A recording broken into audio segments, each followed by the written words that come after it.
നിങ്ങൾ മനസ്സിലാക്കേണ്ടത് അർജുൻ എന്താ അവന്റെ പേര് ആയെങ്കിൽ അവരാണോ പാർട്ടി? അവനാണ് പാർട്ടി എന്ന് പറയുന്നുണ്ടെങ്കിൽ അവര് പാർട്ടി അല്ല എന്നുള്ള എല്ലാവർക്കും മനസ്സിലാവില്ലേ? അവര് വേണ്ടി ചെയ്യുന്ന കാര്യമാണെന്ന് അറിയില്ലേ? പോസ്റ്റ് ഇട്ടത് കഴിഞ്ഞ എം വി ജയരാജൻ തള്ളി പറഞ്ഞിരുന്നു. അപ്പൊ പോസ്റ്റ് ഇട്ടത് എന്താ വെച്ചാൽ എം വി ജയരാജൻ പിന്നിൽ നിന്ന് കുത്തരുത് എന്ന് പറഞ്ഞുകൊണ്ട് ഞാനാണ് പാർട്ടിക്കാരൻ, ഞാൻ പാർട്ടിക്ക് വേണ്ടി പല കഷ്ടപ്പാടുകൾ ചെയ്യുന്നത് പറഞ്ഞാൽ ഈ അർജുനാക്കി പോസ്റ്റ് ഇട്ടിരിക്കുന്നത്. അതാണ് ഈ ചർച്ചയ്ക്ക് വഴി. അല്ല, ഇപ്പൊ നാളെ നിങ്ങൾ വന്നിട്ട് ഞാനാ പാർട്ടി എന്ന് പറഞ്ഞാൽ ഞങ്ങളൊക്കെ എന്താവും? നിങ്ങൾ വന്നിട്ട് പറയുന്നു പത്രക്കാലം ഞങ്ങളാ പാർട്ടി, കമ്മ്യൂണിസ്റ്റ് പാർട്ടി, മാർക്സിസ്റ്റ്, ഞങ്ങൾ എന്താ ചെയ്യാ? അത്രയും നിങ്ങൾ കണക്കാക്കണ്ടു.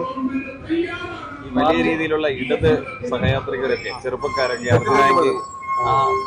ഫോളോ ചെയ്യുന്നുണ്ട്. തെറ്റായ ധാരണകളാണ് ഇപ്പോൾ ഈ സോഷ്യൽ മീഡിയയിൽ വരുന്നതൊക്കെ.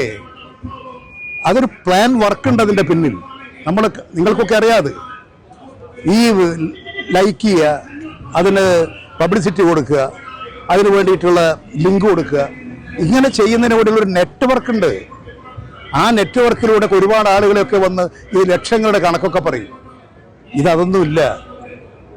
അങ്ങനെയുള്ള സംവിധാനങ്ങൾ ഈ രംഗത്തുണ്ട്.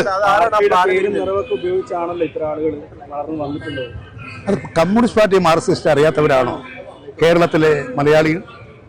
ഞങ്ങളെക്കുറിച്ച് നല്ല വിശ്വാസമുണ്ട്. ഞങ്ങൾ എന്താണ് എന്ന് ഞങ്ങളെക്കുറിച്ച് നല്ലതുപോലെ മനസ്സിലാക്കിയിട്ടുള്ളവരാണ് കേരളത്തിലെ ജനത. അതുകൊണ്ട് ഇങ്ങനെയൊന്നും നടത്തിയാലൊന്നും ഞങ്ങളെ തോൽപ്പിക്കാൻ കഴിയില്ല. സോഷ്യൽ മീഡിയയിലെ അർജുനായിക്ക് അനുകൂലികൾ സിപിഎമ്മുകാരല്ല. അർജുനായിക്ക് അനുകൂലികൾ സോഷ്യൽ മീഡിയയിലെ അർജുനായിക്ക് ഒരിക്കലും ആകാൻ സാധ്യതയില്ല. ഒരിക്കലും ആകാൻ സാധ്യതയില്ല. ശരി.